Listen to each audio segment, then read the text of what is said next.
that fans love so much, but really staying true to the original story. Yeah. Yeah, I mean, you look at it, Crash was like this cartoon character, and we really wanted to not only capture Crash, but all the inspirations that Naughty Dog had leading up to Crash. So, yeah, it's. I think the cinematic pretty much says it all at this point. I mean, it's absolutely gorgeous to look at. It's so vibrant. I mean, you talk about him being like a, like this like crazy comic character, and there is a little bit of that, but it's almost like more 3D modeled version of him. Yeah. You know, it's like every little bit of his fur is popping up, and all the other characters really wasn't just about him. The whole environment speaks. Yeah. Everyone loves to hate Dr. Neocortex. Yeah. He's back. He still hasn't found a shirt, though. Crash still can't find a shirt that fits him. Yeah. He wants you to, especially now that he has fur, he doesn't need a shirt. Yeah. That's really cool. All right. So we're going to get into the first, which is Insanity. It's, just getting this right again was just really, really important to us. Yeah. So as you're playing through, I mean, again, it's just the level of detail that we've been looking at here. I mean, we've got Crash in widescreen now, and it seems like a simple thing, but it isn't. I mean, we're able to pack in so much more at this point and really kind of be true to, the original concepts of Crash. We went back to some of the original work and things like that and really found inspiration in that. And, yeah. Now, along with the music being from the original, what about some of the voice acting? Yeah, we all of the voice actors, we brought the whole cast back, but to re-record all the lines and emotes, and as Dan said, there's like wait, they re-recorded it brand new. Re-recorded brand new, and like I mean, with what Dan said, that especially with today's technology, we're allowed to have a lot more variation. So what you'll see in some of these characters, it won't just be one sound of attacking or pain. You can have a whole variation.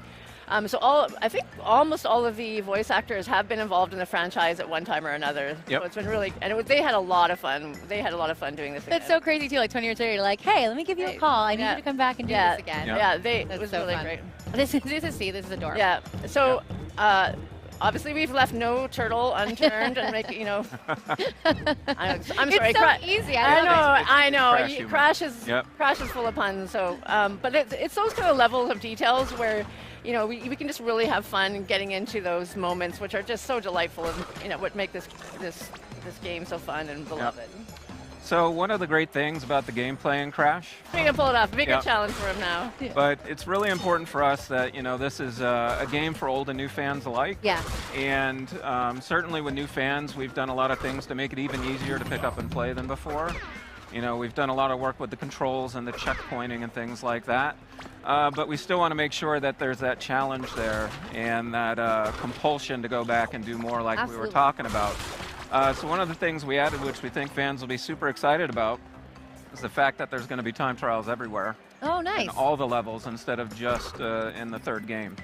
We don't have that to show today, but tell you what, people have been working on it in the office, and they can't put it down. That sounds awesome. Yeah. Well, that's what I love, too. I mean, you talk about this is the 20th anniversary of Crash. You only have to be 18 years old to be here at PSX. So I'm sure there are some people here that probably weren't even alive when the last Crash came out. Okay. So it's really cool to have them be able to rediscover something that they heard about growing up, where they were like, oh, yeah, I was just a little bit too old.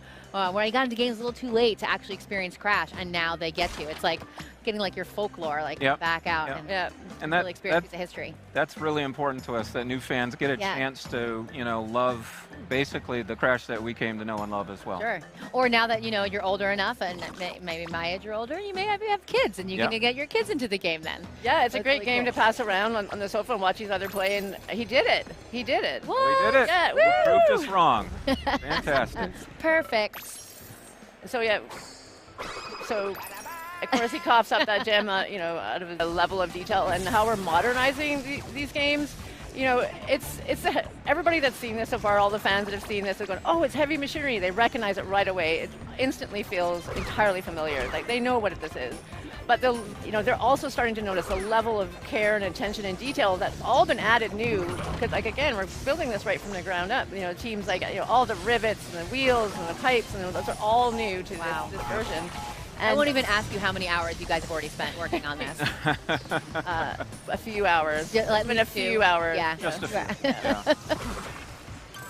So you notice he just picked up a token there.